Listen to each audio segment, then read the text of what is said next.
हाँ तो बच्चों, मैं हूँ भारत और आप हैं मेरे YouTube channel study with Bharat पर। और आप आज यहाँ पढ़ने वाले हैं अपनी 7th क्लास का चैप्टर नंबर फर्स्ट, जो कि साइंस का है। तो साइंस की स्टडी अपन यहाँ पर करेंगे। तो आइए जानते हैं इस चैप्टर में क्या क्या है। आई होप आपके पास सभी के पास बुक्स होंगी, तो बुक्स को ओपन करें अगर कोई प्रॉब्लम हो तो, और उसमें से समझने की कोशिश करें। कक्षा 6 में आप पढ़ चुके हैं, तो पादपों पोषण के बारे में जान रहे हैं। पोषण वर्ड क्या होता है उसके बारे में थोड़ा सा जानते हैं पहले। पोषण का मतलब होता है न्यूट्रिशन इंग्लिश में बोले तो। और जो अपन भोजन ग्रहण करते हैं, तो उस भोजन में जो भी ऐसे तत्व हैं जो कि अपनी बॉडी के लिए बहुत ही ज़रूरी है, अपने शरीर के लिए बहुत ही ज़रूरी है, तो वो चीज़ें, वो तत्व, उनको पोषण कहा जाता है। ठीक है। तो पोषण जितने भी जीव हैं सभी ग्रहण करते हैं। पौधे भी ग्रहण करते हैं, जंतु भी ग्रहण करते हैं, हम सभी खाना खाते हैं, भोजन करते हैं। जैसे कि आपको पता है कि जब अपन छोटे थे, जब अपने जन्म लिया था, तब अपन बहुत ही छोटे थे, और इतने अब हमारे शरीर में वृद्धि भी हुई, विकास भी हुई है। तो ये कैसे हुआ, ये कैसे संभव है? तो ये पोषण के द्वारा संभव है। इसके लिए पोषण की बहुत ज़रूरत होती है। इस पोषण के द्वारा हमारी वृद्धि होती है और इसी के द्वारा हमारा विकास होता है। कक्षा 6 में आप पढ़ चुके हैं कि सभी जीवों के लिए भोजन आवश्यक है। ठीक है, तो आपकी फर्स्ट लाइन में लिखा हुआ है, कक्षा 6 में आप पढ़ चुके हैं कि सभी जीवों के लिए भोजन आवश्यक है। तो पिछली कक्षा में आपने जाना कि भोजन की का क्या महत्व होता है और ये किस प्रकार से जीवों के लिए आवश्यक होता है। आप यह भी पढ़ चुके हैं कि कार्बोहाइड्रेट, प्रोटीन, वसा, विटामिन, खनिज भोजन के घटक हैं। तो ये सारी चीज़ें क्या हैं? भोजन के घटक हैं, हमारे शरीर के लिए आवश्यक है तथा इन्हें पोषक कहते हैं। और ये सारी चीज़ें हमारे शरीर के लिए आवश्यक है और इन्हें क्या कहा जाता है? पोषक कहा जाता है। सभी जीवों को भोजन की आवश्यकता होती है। सीधी सी बात है, आपको ही पता है सभी जीवों को किसकी ज़रूरत होती है? भोजन की आवश्यकता होती है। पादप अपना भोजन स्वयं बना सकते हैं। तो जितने भी प्लांट्स हैं, जितने भी पौधे हैं, पादप हैं, वो अपना भोजन स्वयं बना पाते हैं, परंतु मानव सहित कोई भी प्राणी अपना भोजन स्वयं नहीं बना सकता। तो मानव सहित अन्य जितने प्राणी हैं, पौधों को छोड़ करके, वो सभी अपना भोजन स्वयं नहीं बना पाते हैं। वे पादपों तथा पादपों का आहार ग्रहण करने वाले जंतुओं से अपना भोजन प्राप्त करते हैं। या तो प्लांट से अपना भोजन प्राप्त करते हैं या फिर जंतुओं से अपना भोजन प्राप्त करते हैं। अतः मानव तथा अन्य प्राणी प्रत्यक्ष अथवा परोक्ष रूप से पादपों पर निर्भर हैं। और मानव सहित जितने भी प्राणी हैं प्लांट्स को छोड़ करके, वो सभी किसके प्रत्यक्ष या परोक्ष, डायरेक्टली इनडायरेक्टली किस पर डिपेंड है? पादपों पर डिपेंड है। ठीक है। नेक्स्ट अपना अब बूझो है, यहाँ पर बूझो जानना चाहता है कि पादप अपना भोजन किस प्रकार बनाते हैं। तो बूझो ये पूछ रहा है अब कि पादप अपना भोजन स्वयं बनाते हैं, लेकिन ये बनाते कैसे हैं? तो आइए जानते हैं आगे अपन। पादपों में पोषण की विधि। पादपों में पोषण किस प्रकार से होता है? केवल पादप ही ऐसे जीव हैं जो जल, कार्बन डाइऑक्साइड एवं खनिज की सहायता से अपना भोजन बना सकते हैं। ये सभी पदार्थ उनके परिवेश में उपलब्ध होते हैं। ठीक है। तो प्लांट्स जो हैं, केवल प्लांट्स ही ऐसी जीव हैं जो जल, कार्बन डाइऑक्साइड और खनिज की सहायता से, इन तीनों चीज़ों की सहायता से, एक तो कार्बन डाइऑक्साइड जो कि अपन सांस में छोड़ते हैं, वो प्लांट्स ले लेते हैं अपने काम में, एवं खनिज की सहायता से जितने भी खनिज तत्व हैं, पोटेशियम, सोडियम वगैरह वगैरह, उनकी ज़रूरत होती है उनको, और एक जल की ज़रूरत होती है। तो 3 चीज़ें उनको ज़रूरत होती है, एक तो जल, एक कार्बन डाइऑक्साइड और तीसरा है खनिज। और इनके द्वारा जितने भी प्लांट्स अपना भोजन स्वयं बना लेते हैं। ये सभी पदार्थ उनके परिवेश में उपलब्ध होते हैं और ये सारी चीज़ें उनको उपलब्ध भी होती है। बारिश के टाइम पर उनको जल मिल जाता है, नदियों से, ज़मीन के अंदर से अपनी जड़ों के द्वारा वो जल ले लेते हैं, और उसी जल के साथ खनिज तत्व भी उसमें घुलित रूप में जल के साथ आ जाते हैं। ठीक है। और कार्बन डाइऑक्साइड उनको वातावरण में मिली जाती है, जो जितने भी जीव हैं वो छोड़ते हैं। ठीक है। पोषक पदार्थ सजीवों की शारीरिक संरचना, वृद्धि तथा क्षतिग्रस्त भागों के रखरखाव के लिए सामर्थ्य बनाते हैं। तो पोषक पदार्थ हैं, ये किस काम में आते हैं? शारीरिक संरचना बनाने में, वृद्धि तथा क्षतिग्रस्त भागों के रखरखाव में। कहीं चोट लग जाए या वृक्ष या पादपों में कहीं कुछ भाग टूट जाए, तो उस समय पर रखरखाव के लिए इनकी ज़रूरत होती है। तथा विभिन्न जैव प्रक्रमों के लिए आवश्यक ऊर्जा भी प्रदान करते हैं।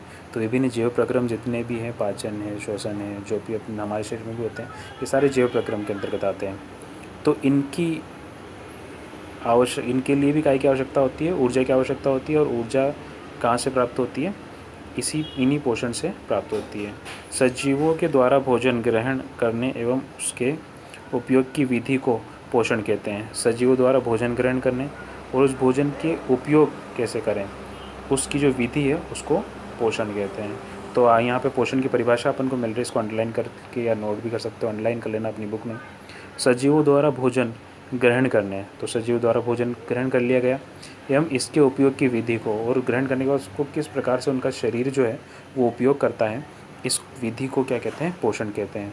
पोषण की वह विधि जिसमें जीव अपना भोजन स्वयं संश्लेषित करते हैं स्वपोषण कहलाती है। तो पोषण की कई विधियां हैं, तो उसमें से एक विधि है जिसमें जो जीव हैं वो अपना भोजन स्वयं संश्लेषित करते हैं, स्वयं ही बनाते हैं। तो इस विधि को क्या कहते हैं, पोषण कहते हैं, स्वपोषण कहते हैं। स्वपोषण इसको कहा जाता है। अतः ऐसे पादपों को स्वपोषी कहते हैं, और ये जो स्वपोषण करने वाले पादप होते हैं इनको क्या कहते हैं, स्वपोषी कहते हैं। जंतु एवं अधिकतर अन्य जीव पादपों द्वारा संश्लेषित भोजन ग्रहण करते हैं, उन्हें विषमपोषी कहते हैं। जंतु और अधिकतर अन्य जीव पादपों द्वारा संश्लेषित भोजन ग्रहण करते हैं, उन्हें विषमपोषी कहते हैं। और ऐसे जीव जो अपना भोजन जंतुओं या पादपों से प्राप्त करते हैं उन्हें क्या कहते हैं, विषमपोषी कहते हैं। तो विषमपोषी की सीधी सी बात है, जंतु या तो मांसाहारी होते हैं तो जंतु ग्रहण कर लेते हैं, शाकाहारी होते हैं तो पादपों से अपना भोजन प्राप्त कर लेते हैं, उन्हें विषमपोषी कहते हैं। ठीक है, तो जो इंसान है वो भी काय में आते हैं, विषमपोषी में आते हैं। नेक्स्ट है पहेली के बारे, पहेली कुछ पूछ रही है। पहेली जानना चाहती है कि पादपों की तरह हमारा शरीर भी कार्बन डाइऑक्साइड, जल, खनिज से अपना भोजन स्वयं क्यों नहीं बना लेता। तो अपना शरीर जो है वो अपना भोजन स्वयं क्यों नहीं बना सकता इन सभी चीज़ों का यूज़ करके, क्योंकि ये तो हमारे लिए भी अवेलेबल है, पानी भी हमें मिल जाता है, खनिज तत्व भी हमें मिल जाते हैं, ठीक है, और कार्बोहाइड्रेट भी हमें मिल जाते हैं, फिर भी अपना शरीर भोजन नहीं बना पाता, ऐसा क्यों। तो पहले ये जानना चाहती है, आइए जानते हैं आगे। अब हम पूछ सकते हैं कि पादपों की खाद्य फैक्ट्रियाँ कहाँ स्थित है। खाद्य फैक्ट्रियाँ मतलब खाना जहाँ बनता है पौधे के अंदर, वो कहाँ है, आइए जानेंगे आगे। क्या भोजन पादप के सभी भागों में निर्मित होता है अथवा केवल कुछ विशेष भागों में ही ये बनता है। पादप अपने परिवेश से कच्ची सामग्री किस प्रकार प्राप्त करते हैं। खाद्य फैक्ट्रियों तक उनका परिवहन कैसे होता है, कैसे उनको ले जाया जाता है, आइए जानते हैं आगे। फैक्ट्रियों तक उनका स्थानांतरण किस प्रकार से किया जाता है।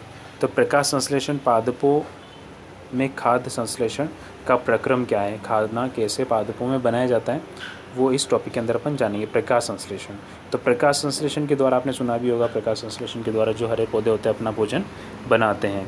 पादपों में खाद्य संश्लेषण का प्रक्रम क्या है, आइए इसको जानते हैं, किस प्रकार से पादप अपना भोजन बनाते हैं। पत्तियाँ पादप की खाद्य फैक्ट्रियाँ होती हैं। तो खाद्य फैक्ट्रियाँ क्या होती है, जहाँ फैक्ट्री मतलब जहाँ पर बन रही है कोई चीज़, ठीक है। तो यहाँ खाने की फैक्ट्री कहाँ होगी, पादप के अंदर, पत्तियों में, क्योंकि पत्तियों में ही भोजन का निर्माण होता है किसी पादप के अंदर।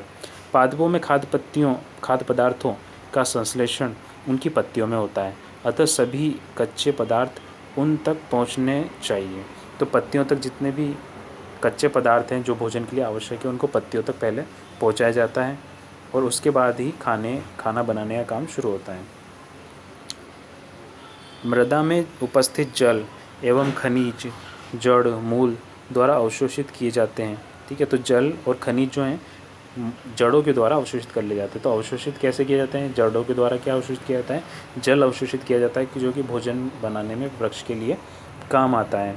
उसी जल के साथ क्या होता है, जितने भी खनिज पदार्थ हैं वो सारे घुलित अवस्था में उस जल के साथ आ जाते हैं। तो यहाँ पे खनिज की ज़रूरत भी पूरी होगी और अपने पौधे को जल भी मिल गया, दो चीज़ों की ज़रूरत पूरी होगी। द्वारा अवशोषित किए जाते हैं, तने के माध्यम से पत्तियों तक पहुँचाया जाता है। और ये जितने पोषक तत्व, खनिज तत्व और जल हैं ये तने के माध्यम से कहाँ पहुँचा दिया जाता है, पत्तियों तक पहुँचा दिया जाता है। पत्ती की सतह पर उपस्थित सूक्ष्म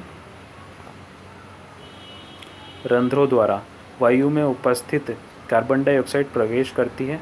वह रंध्र द्वार कोशिकाओं द्वारा घिरे होते हैं, ऐसे छिद्रों को रंध्र कहते हैं। तो कार्बन डाइऑक्साइड कहाँ से जाती है, पत्तियों पर छोटे छोटे से रंध्र होते हैं, उन रंध्रों के माध्यम से ये कार्बन डाइऑक्साइड की जो ज़रूरत होती है, कार्बन डाइऑक्साइड उन रंध्रों के माध्यम से पौधे को प्राप्त होती है, पत्तियों के अंदर प्रवेश कर जाती है। और जिन कोशिकाओं से वो रंध्र बने होते हैं उन्हें कहते हैं द्वार कोशिकाएँ।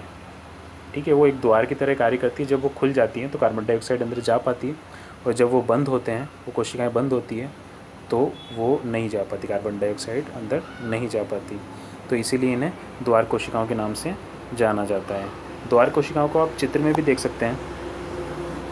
ठीक है, तो ये द्वार कोशिकाएं यहाँ पर दिखाई गई हैं।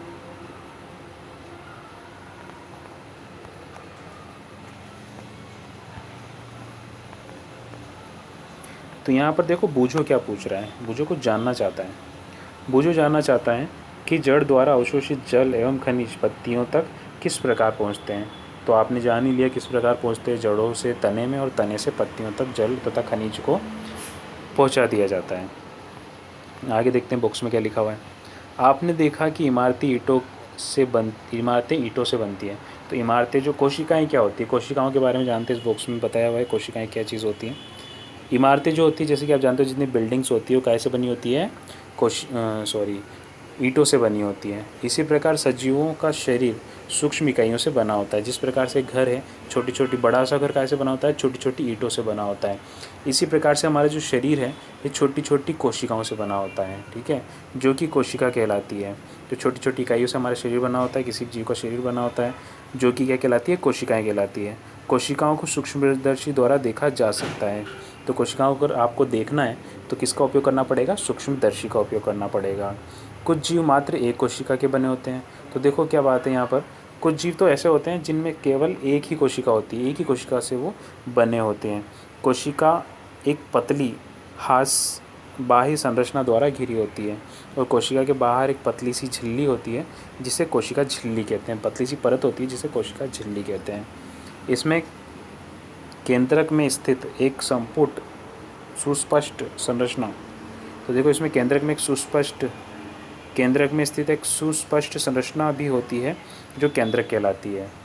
ठीक है, ये जो कोशिका है इसके केंद्र में, मतलब बीच में एक सुस्पष्ट संरचना होती है जिसे केंद्रक कहा जाता है।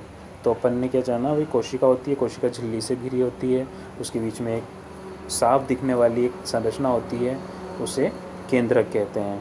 केंद्रक चारों ओर से जेली के समान एक पदार्थ से घिरा होता है जिसे कोशिका द्रव्य कहते हैं। और इस केंद्र के चारों ओर एक जेली के जैसा, जेली आप जानते होंगे, जेली के जैसा एक द्रव्य होता है, उसे कोशिका द्रव्य कहते हैं।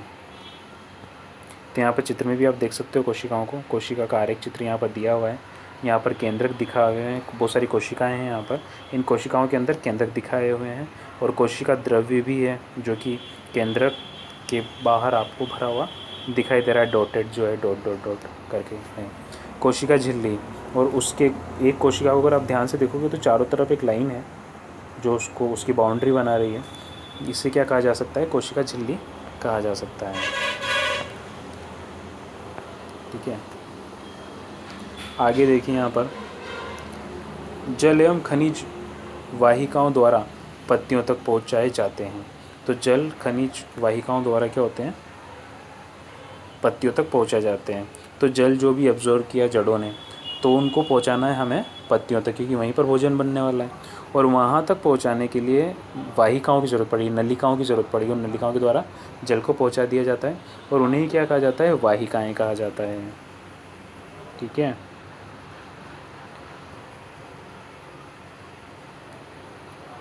ये वाहिकाएँ नली के समान होती हैं। जैसा कि मैंने बताया नलिकाएँ होती है तो नली के समान ही होती हैं, तथा जड़, तना, शाखाओं एवं पत्तियों तक फैली होती हैं।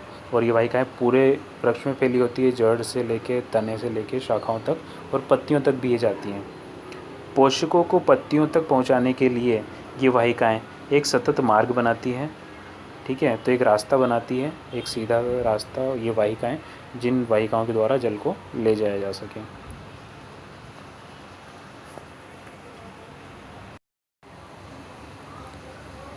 पादपों में पदार्थों के परिवहन के लिए के विषय में आप अध्याय 11 में पढ़ेंगे।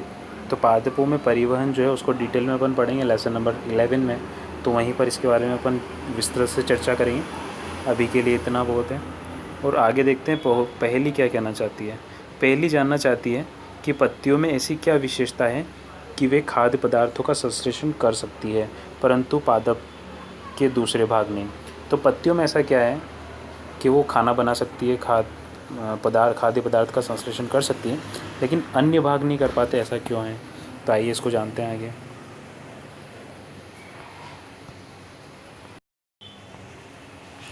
पत्तियों में खराब वर्णक होता है। तो पत्तियों में ऐसी क्या चीज़ होती है जिसकी वजह से वो भोजन बना पाती हैं? पत्तियों में खराब वर्णक होता है जिसे क्लोरोफिल कहते हैं। उस वर्णक को क्या कहा जाता है?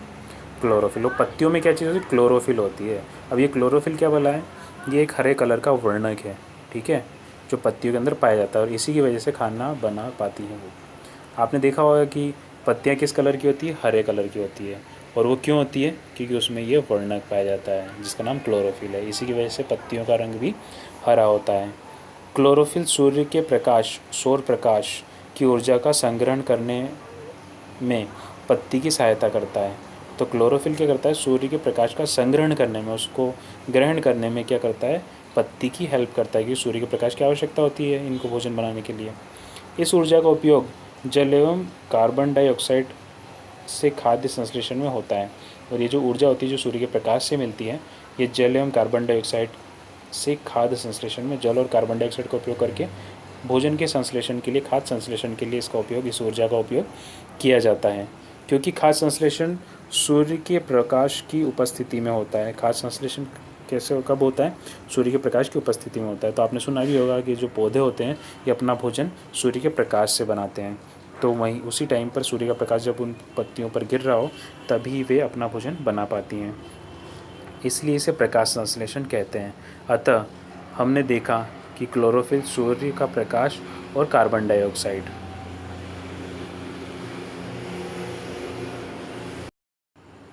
जैसा कि हमने देखा कि क्लोरोफिल, सूर्य का प्रकाश, कार्बन डाइऑक्साइड एवं जल प्रकाश संश्लेषण के लिए आवश्यक है। तो सारी चीज़ें प्रकाश संश्लेषण के लिए बहुत ज़रूरी है। इस पृथ्वी पर यह एक अद्वितीय प्रक्रम है। तो इस पृथ्वी पर यह अद्वितीय प्रक्रम है, देखकर आश्चर्य होता है कि ऐसा भी हो सकता है।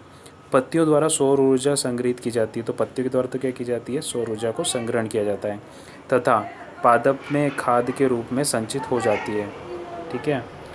तो यहाँ पर क्या देखने को मिला आपको? पत्तियों द्वारा कौन सी ऊर्जा ली है? सौर ऊर्जा को लिया जा रहा है और इस सौर ऊर्जा को पादपों के अंदर खाद के रूप में संचित कर दिया जाता है, खाने के रूप में, भोजन के रूप में संचित कर दिया जाता है। और आवश्यकता बढ़ने पर पादप जो होते हैं अपनी क्रियाओं के लिए उस ऊर्जा का उपयोग करते रहते हैं। अतः सभी जीवों के लिए सूर्य ऊर्जा का चरम स्रोत है। तो इससे अपन को ये पता चलता है कि सभी जीवों के लिए, पृथ्वी पर जितने भी जीव हैं उनके लिए ऊर्जा का सबसे बड़ा स्रोत क्या है? सूर्य है। क्योंकि सूर्य से जो प्रकाश आता है उस प्रकाश को पौधे जो होते हैं भोजन में बदलते हैं और उसी भोजन को हम भी ग्रहण करते हैं। अपन जितना भी अनाज वगैरह जो भी चीज़ें खाते हैं जो हमें पौधे से प्राप्त होती हैं वो सारी सौर ऊर्जा को ही परिवर्तित करके बनाई जाती है और उसको अपन ग्रहण कर लेते हैं। तो जितने भी जीव हैं लगभग उसी, देखा जाए तो उसी ऊर्जा के द्वारा अपना भोजन ग्रहण करते हैं, ठीक है। क्या आप कल्पना कर सकते हैं कि प्रकाश संश्लेषण नहीं होता तो क्या होता? आप सोच करके देखो, अगर प्रकाश संश्लेषण नहीं होता तो क्या होता? प्रकाश संश्लेषण नहीं होता तो कोई भी पादप अपना भोजन नहीं बना पाता, फल फूल वगैरह नहीं बन पाते, और वो नहीं बन पाते तो हम भी कोई भी जीव जीवित ही नहीं रह पाता, कोई किसी को भोजन ही नहीं मिलता, तो वो कैसे, किस प्रकार से अपना पोषण प्राप्त करते? और कोई भी जीवन की कल्पना भी इस स्थिति में नहीं की जा सकती थी। प्रकाश संश्लेषण न होने की स्थिति में पादपों का अस्तित्व नहीं होता। तो अगर प्रकाश संश्लेषण नहीं होता तो पादपों का अस्तित्व ही नहीं हो पाता, क्योंकि प्रकाश है तो पादप है, नहीं तो कुछ नहीं। सभी जीवों का अस्तित्व प्रत्यक्ष अथवा परोक्ष रूप से पादपों द्वारा निर्मित भोजन पर निर्भर करता है। तो डायरेक्ट या इनडायरेक्ट रूप से देखा जाए, प्रत्यक्ष या परोक्ष रूप से देखा जाए, तो जितने भी पादप हैं उन्हीं पर सारे ही जीवों का जो पोषण है, जो भोजन है वो निर्भर करता है, जीवन है वो निर्भर करता है, क्योंकि उन्हीं से सारे जीव अपना भोजन प्राप्त करते हैं। जितने मांसाहारी जीव हैं वो शाकाहारी जीवों को अपना भोजन बनाते हैं, लेकिन शाकाहारी जीव कब जिंदा रह सकते हैं? तभी रह पाते हैं जब वो उनको हरे पौधे अपना भोजन दें, ठीक है। तो हरे पौधे सबसे पहले सूर्य के प्रकाश का उपयोग करते हैं, उसके बाद जितने भी शाकाहारी जीव हैं वो उनका उपयोग करते हैं, और शाकाहारी जीव जो हैं उन्हीं को मांसाहारी जीव खाकर अपने भोजन का अपने भोजन के रूप में उनको ग्रहण करते हैं। तो इसके लिए बहुत ज़रूरी है कि प्रकाश संश्लेषण क्रिया हो और हरे पादप रहें। सभी जीवों का अस्तित्व प्रत्यक्ष परोक्ष रूप से पादपों द्वारा निर्मित भोजन पर निर्भर करता है। इसके अतिरिक्त सभी जीवों के लिए परमावश्यक ऑक्सीजन भी प्रकाश संश्लेषण के दौरान निर्मित होती है। तो ऑक्सीजन जो है वो भी किस क्रिया के द्वारा बनती है? प्रकाश संश्लेषण के द्वारा ही बनती है। प्रकाश संश्लेषण के समय जो होते हैं ये पादप जो हैं कार्बन डाइऑक्साइड को ले लेते हैं और ऑक्सीजन को छोड़ते हैं वातावरण में। ठीक है। प्रकाश संश्लेषण की अनुपस्थिति में पृथ्वी पर जीवन की कल्पना भी संभव नहीं है, असंभव है। ठीक है। तो अगर प्रकाश संश्लेषण की अनुपस्थिति ना हो तो उस स्थिति में जीवन की कल्पना भी नहीं की जा सकती। तो यहाँ पर आप देख सकते हो, जो कि मैंने बताया था आपको, द्वार कोशिकाएं कैसी होती हैं। तो यहाँ पर आप ऊपर ही ऊपर देख रहे हो एक पत्ती की संरचना दी हुई है, और ये पत्ती को अगर छोटे से पार्ट को अगर खोल करके सूक्ष्मदर्शी के द्वारा देखा जाए तो देखो यहाँ पर आपको दिख रहा होगा, इसको यहाँ पर दिखाया हुआ है 2 कोशिकाएं हैं जिनका नाम दिया हुआ है ऊपर, आप देख सकते हो रंध्री द्वार। तो बीच में एक छोटा सा छेद दिखाई दे रहा है आपको, इस क्षेत्र को कहते हैं रंध्रीय द्वार। ठीक है। ये जो दोनों तरफ 2 कोशिकाएं दिखाई दे रही है, स्ट्रक्चर आपको दिखाई दे रहा है सी के आकार की। ठीक है। इस छेद के दोनों तरफ जो आपको दिखाई दे रही है 2 कोशिकाएं हैं, ये कोशिकाएं देखिए, मैं बताता हूँ आपको।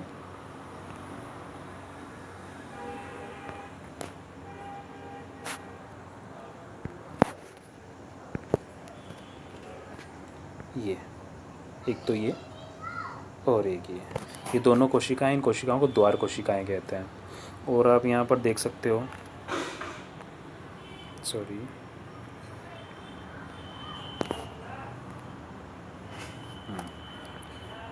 आप यहाँ पर देख सकते हो कि द्वार कोशिकाएं हैं, रंध्री द्वार हैं, ये दोनों द्वार कोशिकाएं हैं।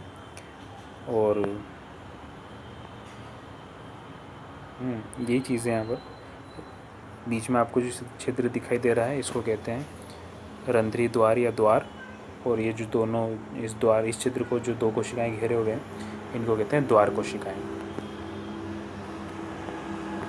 नीचे आप देखोगे तो पत्ती की काट का एक चित्र दिखाया हुआ है।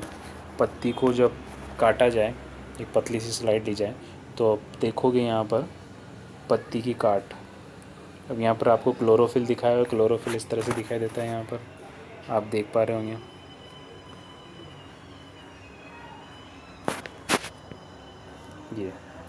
ये जो स्ट्रक्चर्स दिखाई दे रहे हैं आपको, ये इतना ये सारे क्या हैं? क्लोरोफिल हैं। तो एक पत्ती की काट के अंदर अगर देखा जाए तो क्लोरोफिल इस तरह का दिखाई देता है। ठीक है। और यहाँ पर आपको छोटे छोटे रंध्र भी दिखाई दे रहे हैं। ये यहाँ पर आप देख सकते हो, ये रंध्र है। ठीक है। तो यहाँ आपको दिखाई दे रहे होंगे रंध्र।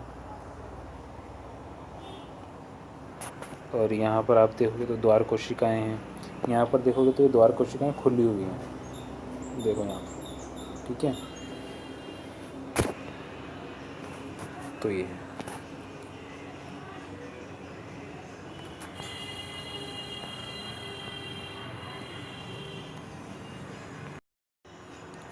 हाँ तो बच्चों, आज के लिए इतना ही। आगे देखते हैं हम नेक्स्ट क्लास में। कोई भी क्वेश्चन, कोई भी डाउट हो तो आप ग्रुप में कमेंट कर सकते हो, ग्रुप में बता सकते हो, आपको सॉल्यूशन किया जाएगा। Thank you.